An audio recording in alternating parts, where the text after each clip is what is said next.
Hello everyone, जय हिंद दोस्तों। स्वागत है आप सभी का एक और फिर से हमारे यूट्यूब चैनल बीपीएससी अड्डा पर। आज हम डिस्कस करेंगे पद्मा अवार्ड 2023 के बारे में। एग्जाम में यहाँ से निश्चित तौर पर एक सवाल आपको देखने को मिलेंगे। स्टार्ट करते हैं सेशन को। सिविलियन अवार्ड की बात करें तो भारत में हाईएस्ट सिविलियन अवार्ड है भारत रत्न, और उसके बाद नंबर आता है पद्मा अवार्ड का। तो पद्म अवार्ड को फर्दर 3 कैटेगरी में डिवाइड किया गया है। वो है पद्म विभूषण, पद्म भूषण और पद्मश्री। यानी सबसे टॉप में पद्मा अवार्ड में आता है पद्म विभूषण का नंबर, उसके बाद आता है पद्म भूषण और उसके बाद आता है पद्मश्री। यानी टोटल आपने देखा कि पद्म अवार्ड को 3 कैटेगरी में पद्म विभूषण, पद्म भूषण और पद्मश्री के कैटेगरी में बांटा गया है। अब ये अवार्ड यानी ये सम्मान किस क्षेत्र में दिया जाता है, तो ये वेरियस डिसिप्लिन में दिया जाता है, वेरियस क्षेत्रों में दिया जाता है। और आपके जो कार्य हैं वो जुड़े होने चाहिए आर्ट से, सोशल वर्क से, पब्लिक अफेयर्स से, साइंस एंड इंजीनियरिंग से, ट्रेड एंड इंडस्ट्री से, मेडिसिन से, लिटरेचर एंड एजुकेशन से, स्पोर्ट्स से और सिविल सर्विसेज से।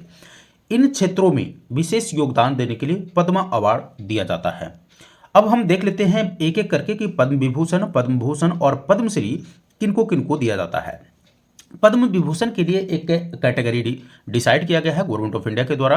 पद्म विभूषण उनको दिया जाएगा यानी for exceptional work and distinguish services के लिए। पद्म विभूषण के लिए जो कंडीशन है एक्सेप्शनल एंड डिस्टिंग्विश सर्विस होना चाहिए, तब उनको पद्म विभूषण से सम्मानित किया जाता है। पद्म भूषण की अगर हम बात करें तो पद्म भूषण में क्या है, सिर्फ distinguish services of higher order. अगर किसी व्यक्ति ने डिस्टिंग्विश सर्विस दिया है हायर ऑर्डर का तो उसको पद्म भूषण से सम्मानित किया जाएगा। और पद्मश्री की अगर बात करें तो उनको distinguish service in any field, किसी भी क्षेत्र में कोई भी डिस्टिंग्विश काम करते हैं तो उनको, डिस्टिंग्विश मतलब होता है किसी विशेष कार्य, तो उनको पद्मश्री सम्मान से सम्मानित किया जाता है। यह जो सम्मान है प्रत्येक वर्ष on the occasion of Republic day यह घोषित किया जाता है। यानी हर साल गणतंत्र दिवस के अवसर पर आपको यह सम्मान घोषित किया जाता है। तो इस बार की अगर हम बात करें यानी 2023 की बात करें तो हमने पहले ही बताया कि कुल 106 पुरस्कार की घोषणा राष्ट्रपति जी के द्वारा किया गया, और 2023 में कुल जो मंजूरी दी गई है 106 पदक की, यानी पद्म पुरस्कारों में कुल 106 तीनों कैटेगरी को मिला करके। सूची में जो 106 पद्म पुरस्कार है उसमें 6 जो है वो पद्म विभूषण है। इसको आप कैटेगराइज करेंगे तो इसमें 6 क्या है आपको पद्म विभूषण है, वहीं 9 पद्म भूषण है और 91 जो है पद्मश्री है। यानी 6 लोगों को पद्म विभूषण, 9 लोगों को पद्म भूषण और 91 लोगों को पद्मश्री अवार्ड के लिए शामिल किया गया है इस सूची में, 2023 की सूची में। तो इसी से जुड़ा हुआ हमारा पहला क्वेश्चन देख लेते हैं। पहला क्वेश्चन ये आपको बेसिक सा क्वेश्चन फॉर्मुलेट होगा कि 2023 के लिए राष्ट्रपति ने कुल कितने पद्म पुरस्कारों को प्रदान करने की मंजूरी दी है। तो इस प्रश्न का आंसर अब आप बता पाएंगे, कुल कितना है 106। आगे देख लेते हैं। तो अब 6 लोगों का जो नाम है पद्म विभूषण में और 9 पद्म भूषण के लिए, इनको आपको एक बार देखना चाहिए। खास करके 6 पद्म विभूषण वाले का नाम तो आपको याद होना चाहिए। यहाँ पर हमने शामिल किया है पद्म विभूषण और पद्म भूषण में उसके सूची में जो नाम है उसको शामिल किया है। तो एक बार देख लेते हैं पद्म विभूषण वाले नाम को। आप इसका स्क्रीनशॉट ले लीजिए, वैसे पीडीएफ आपको मिल जाएगा। पहला जो व्यक्ति है वो है सूची में, वो है श्री बालकृष्ण दोषी। इनको मरणोपरांत दिया गया है और ये आर्किटेक्चर के क्षेत्र में, राइट, आर्किटेक्चर के क्षेत्र में इनको दिया गया है। श्री बालकृष्ण दोषी जी को गुजरात के बिलोंग करते हैं, यानी गुजरात से बिलोंग करते हैं ये। दूसरा नाम है श्री जाकिर हुसैन।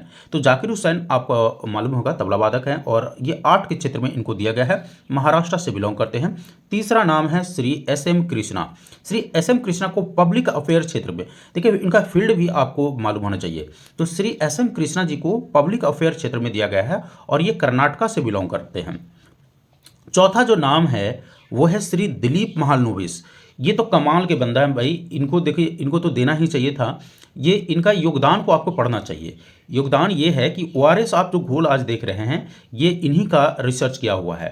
1971 के बांग्लादेश में के युद्ध के समय इन्होंने इस ओआरएस घोल को रिसर्च किया था और उस समय काफ़ी लोगों को जान बचाया था। तो इनको श्री दिलीप महालनोबिस को मेडिसिन के क्षेत्र में वेस्ट बंगाल से बिलोंग करते हैं। वहीं 5वां जो व्यक्ति हैं वो हैं श्री श्रीनिवास वर्धन। तो श्री श्रीनिवास वर्धन जी को इन साइंस और इंजीनियरिंग के क्षेत्र में दिया गया है। और यहाँ पर देखिए इनका जो स्टेट और कंट्री है वो है यूनाइटेड स्टेट ऑफ अमेरिका। तो इनका नाम याद रखिएगा, Shri Srinivas Vardhan, science and engineering, United State of America. और छठा जो है श्री मुलायम सिंह यादव को मरणोपरांत दिया गया है पब्लिक अफेयर्स के क्षेत्र में। तो पब्लिक अफेयर के क्षेत्र में विशिष्ट कार्य करने के लिए श्री मुलायम सिंह यादव जी को दिया गया है, और इनका परिचय आप सभी को मालूम होगा, ये उत्तर प्रदेश से बिलोंग करते हैं। ये रहा आपको 9 पद्म भूषण का लिस्ट, इसको आप एक बार देख लीजिएगा यहाँ से, ये सारे के सारे नाम आप देख लीजिएगा, लेकिन इसको तो आप याद करके रखिएगा। अब और जो खास चीज़ें आपको देखना है वो ये, अगर कोई विद्यार्थी बीपीएससी का एग्जाम देने जा रहा है तो ये 3 नाम को आपको दिमाग में रखना है, ये आप नहीं भूल सकते हैं। वो 3 नाम कौन कौन है? पद्मश्री सम्मान से सम्मानित किया गया है बिहार के 3 लोगों को। पहला है श्री आनंद कुमार। तो आनंद कुमार मैथमेटिशियन हैं, बिहार में पटना में ये कोचिंग संस्थान चलाते हैं, आईआईटी सुपर 30 का संस्थापक हैं। तो इनको लिटरेचर एंड एजुकेशन के क्षेत्र में बिहार से श्री आनंद कुमार जी को पद्मश्री सम्मान के लिए चुना गया है। दूसरा बिहार के हैं, वो हैं श्री सुभद्रा देवी जी, जो कि आर्ट से संबंधित हैं, जिनको आर्ट के फील्ड में पद्मश्री सम्मान दिया गया है, और ये भी बिहार के रहने वाले हैं। तीसरा है कपिल देव प्रसाद। तो कपिल देव प्रसाद जी को भी आर्ट के क्षेत्र में दिया गया है, और ये भी बिहार से बिलोंग करते हैं। तो ये तीनों नाम श्री आनंद कुमार, मिसेज सुभद्रा देवी और श्री कपिल देव प्रसाद बिहार नालंदा से बिलोंग करते हैं। थोड़ा सा हम बिहार के कपिल देव प्रसाद जी के बारे में बताना चाहेंगे, क्योंकि इनका योगदान जो है उसको आपको, अगर आप बिहार पीसीएस का एग्जाम देने वाले हैं तो इसके लिए काफ़ी महत्वपूर्ण है। बिहार के कपिल देव प्रसाद को बुनकर कला के क्षेत्र में पद्मश्री दिया गया, जो कि नालंदा के रहने वाले हैं। कपिल देव प्रसाद को 52 बूटी, यहाँ पर ध्यान दीजिएगा, 52 बूटी के लिए पद्मश्री मिला है। तो किसके लिए मिला है? 52 बूटी के लिए मिला है। और 52 बूटी क्या है? 52 बूटी एक तरह का बुनकर कला है। क्या है? 52 बूटी एक तरह का बुनकर कला है। सूती या तसर के कपड़े, तसर होता है रेशम के कपड़े को बोलते हैं, तो सूती या तसर के कपड़े पर हाथ से एक जैसी 52 बूटियाँ, यानी मैटिफ जो टांके होते हैं, मैटिफ टांके जाने के कारण इसे 52 बूटी कहा जाता है। और बूटियों में बौद्ध धर्म संस्कृति के प्रतीक चिन्हों की बहुत बारीकी कारीगरी होती है। तो ये खास बात था जो आपको जानना चाहिए बिहार के कपिल देव प्रसाद के बारे में। तो आपके लिए जो प्रश्न है वो ये कि पद्मा अवार्ड कब शुरुआत किया गया, यानी इसकी स्थापना कब की गई थी? 1954, 1953, 1957, 1963।